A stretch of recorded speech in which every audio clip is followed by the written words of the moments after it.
कि स्वामी इतना दीजिए जामे कुटुम समाए, हम भी भूखे न रहे, कोई साधु न भूखा जाए। महाराज संतोषी ब्राह्मण बस इतना चाहिए कि हम पाले, कोई साधु घर में आ जाए तो भूखा न जाए, बस इतनी व्यवस्था चाहिए। आप तो 3 पग दे दो, ठीक है। मंगाने लगे, मांगो 3 चरण पग मांगो 3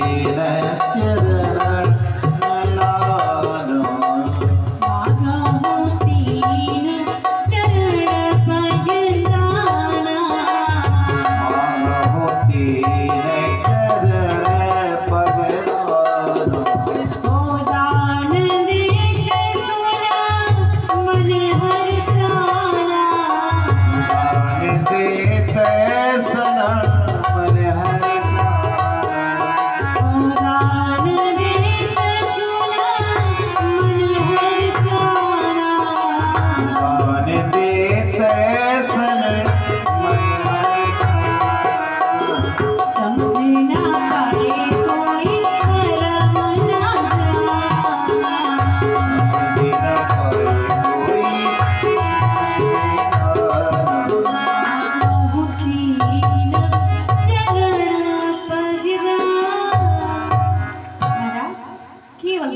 दे दो।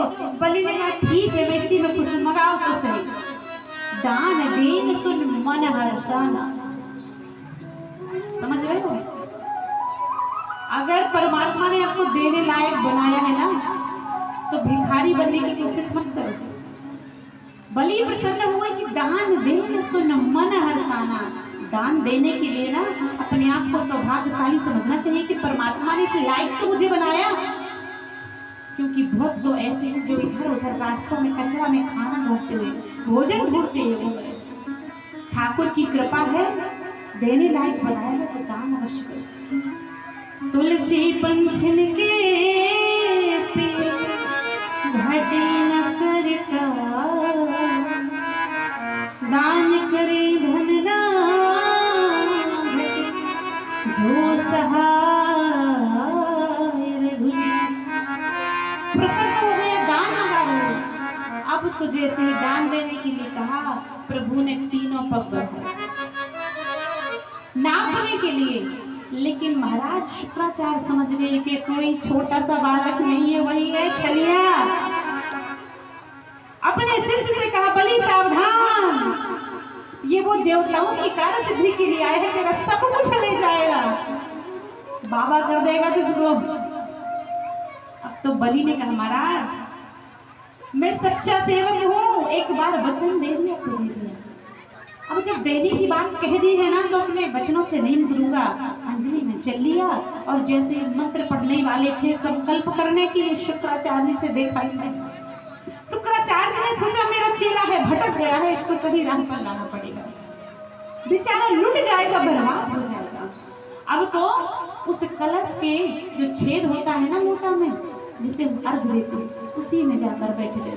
भगवान समझ गए। भगवान ने कहा, इतने बड़े समझदार बुद्धिमान हो, इतने बड़े ज्ञानवान हो, संत हो, ब्राह्मण हो, लेकिन कर क्या रहे हो? दैत्य गुरु शुक्राचार्य दान देने से रोक रहे हो, सावधान हो जाओ। शुक्राचार्य नहीं माने, नहीं निकले। अब तो भगवान ने एक सीख उठाई और कहा कि भैया बलि, तुम्हारे इसमें थोड़ा कुछ कचरा फंस गया है, हम थोड़ा साफ कर देते हैं। और जैसे ही वो सीख मारी तो शुक्राचार्य जी की एक आंख, बोले वृंदावन बिहारी लाल की। एक बार तो भैया बहुत पहले की बात है, बिसानी की बात है। बिसानी गांव है, वहां हम कथा कहने गए थे। वहां पे मुस्लिम समाज में विवाह हुआ, लेकिन थोड़ा उनका जो बच्चा था वो आंख से, बेटी भी थी उसकी एक आंख नहीं थी, और जिससे ब्याह सेट हुआ उसका पैर गड़बड़ था। अब तो जब उनका विवाह होने लगा, शादी फिक्स हो गई। अब तो जब लोग आए, बारात आई, तो उनकी माताएं जो थी तो वो लोग कहने लगी, भन्नरी सकीला तेरे भाग, क्योंकि मुस्लिमों के नाम थोड़े ऐसे होते ना, सकीला, ये कुछ कहीं कुछ। अब वो बोली लेडीज है कि धनरी सही ना तेरे भाग, एक आंख से तो कानी है, और गांव में पूरी इतनी बड़ी बड़ी गाड़ियां आई हैं, एक गाड़ी नहीं बची, इतनी सारी गाड़ी वाहन एरोप्लेन आई है, कितने बड़ी जगह ब्याह हुआ है, बड़े पैसा वाले के यहाँ ब्याह हुआ। तो मैयाएं गाने लगी कि हीरा ठग लो, भैया अपनी बड़ाई करने लगी कि हीरा ठग लो बेकानी, हम जानी के तुम जानी, हीरा ठग लो।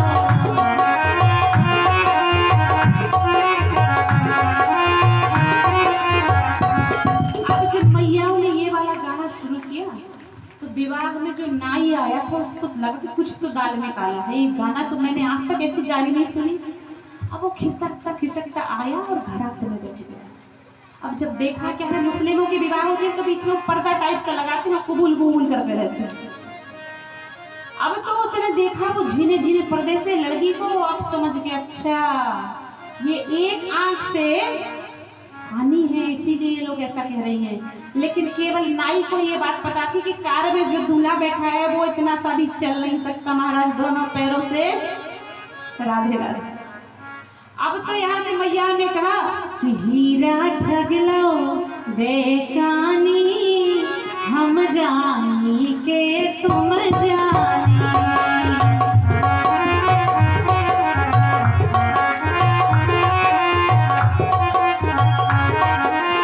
इतना गाया, नाई खड़ा हो गया, कहने लगा सुनो चच्ची, वो लोग चाची चच्ची अम्मी ऐसे बोलते हैं, सुनो जरा।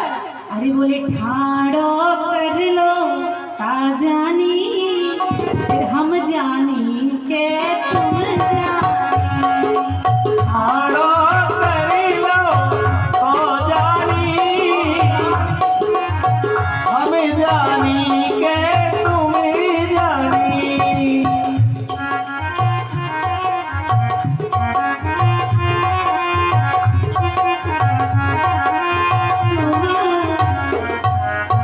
कहने से तात्पर्य है कि हर कुछ खेल जो संसार में है वो नेत्रों का है।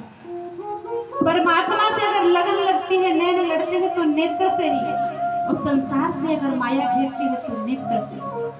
आज तो भगवान ने नेत्र बंद कर लिए, पूतना को नहीं देखना परमात्मा को, लेकिन जो वाहन मंगाने के लिए गए थे ना बलि के यहाँ, तो वो जो रतनमाला थी जो पूतना बन के आई है, उसने देखा कि प्यारे परमात्मा कितने प्यारे लग रहे हैं, तो कहती है कोई मेरे संतान होती ना इतनी प्यारी सी होती तो मैं अपने उरोजों का स्तनपान उसको करा देती। भगवान ने मन का भाव सुना और कहा एवमस्तु। अब जब भगवान ने एक पग में सुतल तलातल रसातल सब कुछ नाप लिया, दूसरे में पूरा नभमंडल नाप लिया, अब बच्चा तीसरा राजा बलि जी का ओ दानी अभी तो बड़ी बड़ी फेंक रहे थे, आप बताओ एक में हमने यहाँ नाप लिया, दूसरे में वो साफ कर दिया, आप कहाँ रखे तीसरा। बलि ने हाथ जोड़ दिया, महाराज ये बताओ कि दानी बड़ा है या दान बड़ा है। प्रभु ने कहा भैया दानी बड़ा है, जो देता है वही ना बड़ा है, क्योंकि ये भाव तो सबके अंदर नहीं होता ना, देने वाला ही बड़ा है।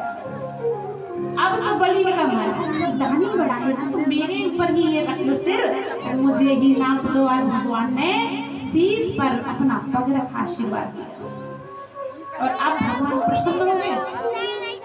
कहा महाराज मान लो कुछ चाहिए हो तो हम प्रसन्न हो गए। बलि ने कहा महाराज कुछ नहीं चाहिए, बस इतना चाहिए कि हम अपने घर के दरवाजे से मेन गेट से जैसे बाहर निकले आपका दर्शन हो जाए,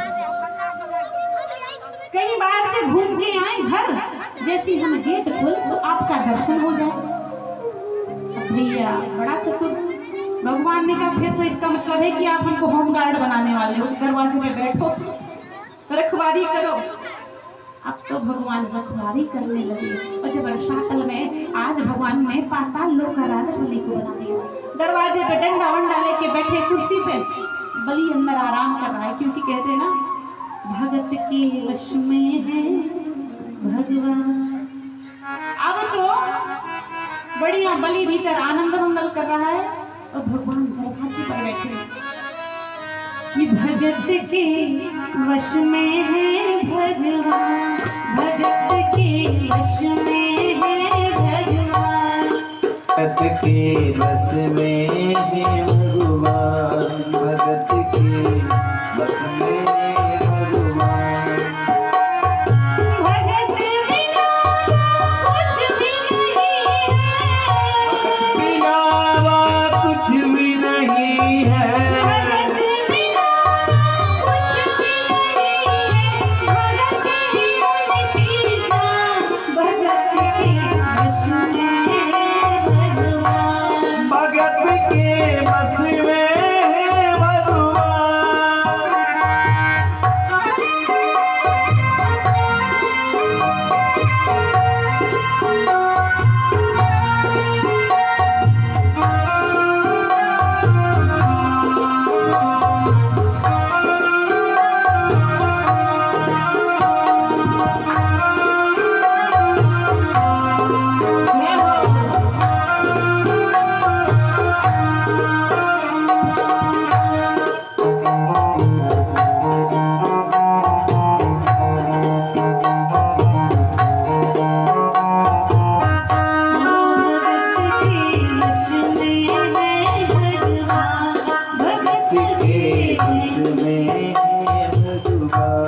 भगत के बस में है भगवान।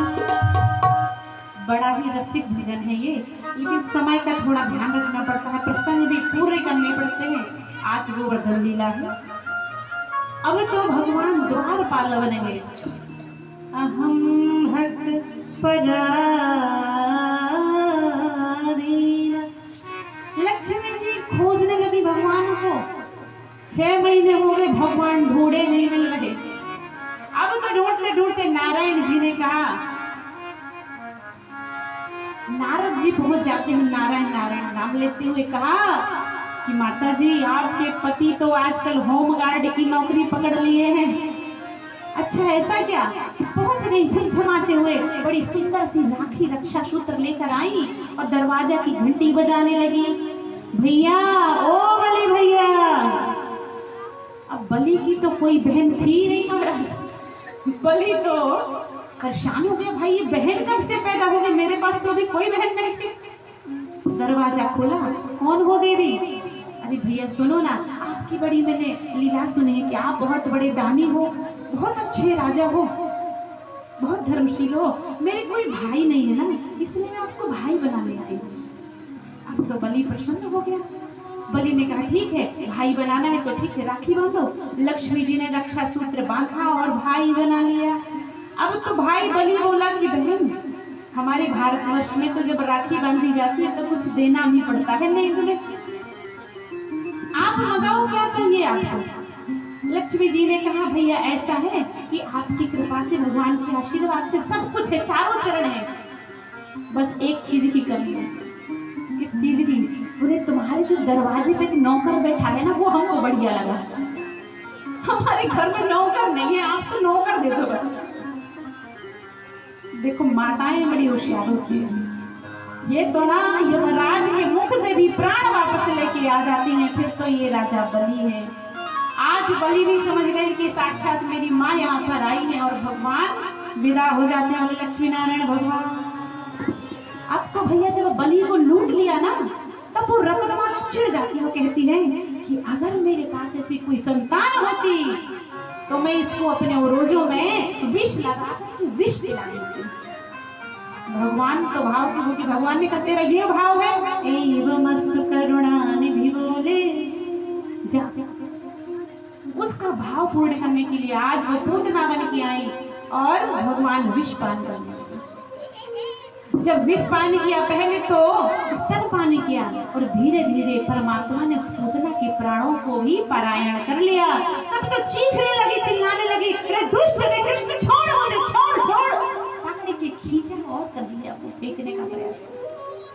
लेकिन आज परमात्मा ने इतनी जोर से प्राणों का पारायण किया कि उस जो पूतना सुंदर स्वरूप में आई थी, अपने वास्तविक स्वरूप में आ गई। इतनी बड़ी विकराल, इतने बड़े बड़े 10-10 फीट के हाथ पैर, इतनी भयानक राक्षसी, जाकर के गिरती है, त्रिकूट पर्वत से टकरा करके जमीन में गिरती है और आज मथुरा और गोकुल रोड को ही जाम कर देती है। इतना बड़ा शरीर, और जब गिरी ना तो बड़े बड़े पेड़ चरचरा के टूट गए, पूरे रास्ते में पेड़ पड़े हैं, उतना बड़ी है। अब तो महाराज आज उतना का वध कर दिया और लल्ला किलकारियां मार रहे हैं, बोले भक्तवत्सल भगवान की जय, दुष्ट मर्दन भगवान की। अब तो भैया जब रोड जाम हो गई, वहां से मथुरा में टैक्स देने गए थे हमारे नंद बाबा, रास्ते में लौटा तो देखा कि रथ ही नहीं जा रहा। अब कहा भैया ये कौन है, कहां से पधारी है? पता चला कि भाई ये कोई राक्षसी है, कंस ने भेजी है। अब इतना विकराल शरीर है कि पांव जगदीशपुरा में है, पैर पवई में है, आंख तो डाही खेरा में पड़ी है और हाथ अमानगंज में पड़ा है। इतना विकराल शरीर का भैया, इसका अंतिम संस्कार कैसे करें? छोटे छोटे टुकड़े करेंगे, ग्वाल वालों में छोटे छोटे टुकड़े कर इकट्ठा एक ढेर लगाया और उसमें आग लगाई, अंतिम संस्कार किया। तो आज इतनी सुगंध निकली सुपूतना के शरीर से।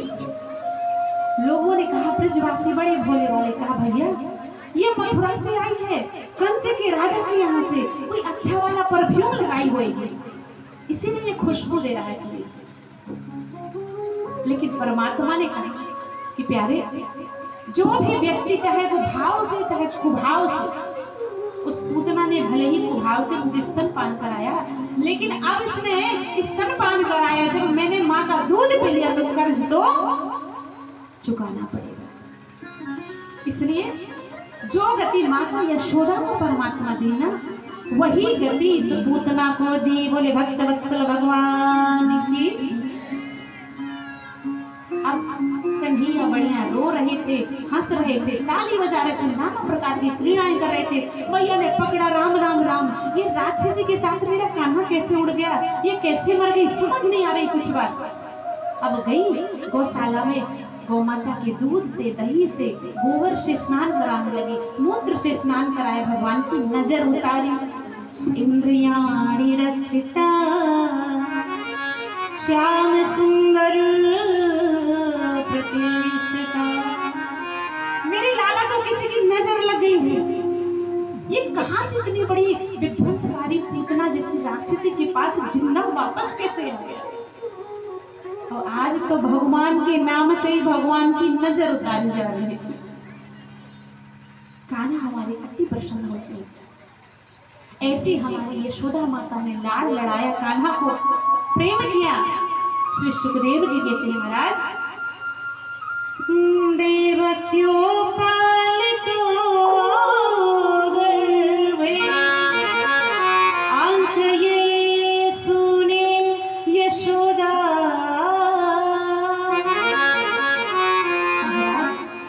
ये दिव्य परमात्मा की एक कथा है श्रीमद् भागवत। गर्भ में तो देवकी के गई, देवक्यों पालितो गर्भ, और अंके शून्य यशोदया। गर्भ में देवकी के गए और गोद में किसके गए? माता यशोदा। परीक्षित जी ने कहा, महाराज बात समझ में नहीं आई, आखिर ऐसा क्यों किया? बोले महाराज ये जो देवकी है पूर्व जन्म की माता क्या गई है, पूर्व जन्म में माता क्या गई। निवेदन किया था प्रभु राम से कि महाराज मैं आपको बहुत प्रेम करती हूँ, प्राण ते अधिक राम प्रिय मोरे। लेकिन प्रभु आप कौशल्या की गोद में आए हैं, उनकी कुक्ष से आपने जन्म लिया है, मैं चाहती हूँ कि आप मेरे गर्भ से जन्म लें। परमात्मा ने वहां पर वचन दिया, मैया कहती तो ठीक है, अगले जन्म में तुम्हारे गर्भ से। अब तो लोगों ने जब माता कैकेयी की बुराई करी, लोगों ने कहा कि संसारिक रूप से जो अपने माता पिता अगर कोई ऐसे है कि जो पुत्रों को ही सगे ना हो, अपने पुत्र को भी ना सगा समझे, उनको भी नाना प्रकार की कष्ट भुगतवाएं, ऐसे माता पिता किस काम के। तब तो कहा कि एक भाव ये भी है कि जैसे ही 14 वर्ष तक माता कैकेयी ने राम को भेजा, 14 वर्ष राम वनवासी तापस्वी विशेष, वैसे ही जैसे राम को 14 वर्ष भेजा ना, वैसे ही उनको देवकी के रूप में 14 वर्ष तक कारागार में पड़ा रहना।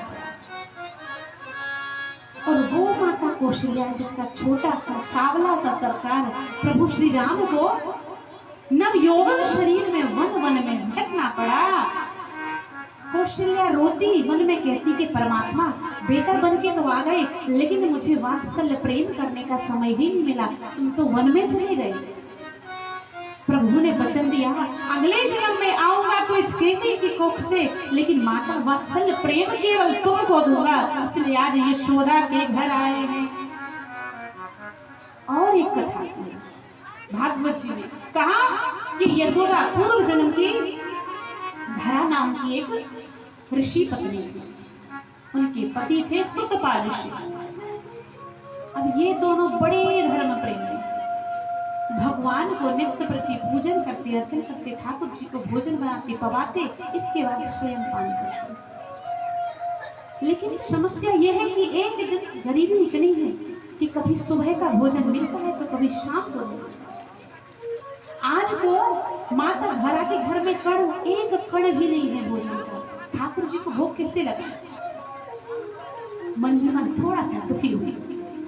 कहते हैं हे विधाता किसी को गरीबी न दे, मौत देना है तो दे दे पर बदनसीबी न दे। ये जो गरीबी है ये बहुत कष्टकारी होती है। कहते हैं ना कि पापी पेट सब कुछ करा सकता है। माता धरा रो रही है कि करे क्या, ठाकुर जी को भोग नहीं लगा पा रही है। कभी एक संत आते हैं। अब जब वो संत आते कहते हैं माता धरा से देवी भोजन कराओ, हम ब्राह्मण हैं, हम भूखे हैं, भोजन कराओ। धरा जी मन में विचार करते हैं कि घर में तो एक कण भी नहीं है, भोजन कहाँ से बनाऊं। और पति सुतपाल ऋषि भगवान की माला कर रहे थे। अब देखिए घर में कोई आता है तो मैयाएं क्या करती हैं कि अपने पति से कहती है कि स्वामी जी पवई जाओ, थोड़ा पुरहा हुआ लेके आओ, रिश्तेदार आएंगे। अब पति जी माला कर रहे हैं, किससे करें? स्वयं ही निकल पड़ती हैं, बाजार जाती हैं, लोगों से भिक्षा मांगती हैं, अन्न का कोई एक कण भी नहीं देता। एक कसाई के यहाँ पहुंचती है गलती से। उस कसाई से कहा भैया मुझे थोड़ा सा अन्नदान दे दो या कुछ रुपए दे दो, मुझे ठाकुर जी को भोग लगाना है, संतों को भोजन लगाना है। अब वो कसाई तो बड़ा दुष्टात्मा था। उसने कहा कि देवी अगर तुमको धन चाहिए तो अपने स्तन का दान करो मुझे। उस माता धरा ने दिव्य शक्ति ने सोचा कि तो हाड़ मांस का शरीर है, ये दुराचारी मेरा स्तन मगा रहा है, ये तो मांस का ही है ना, कोई बात नहीं।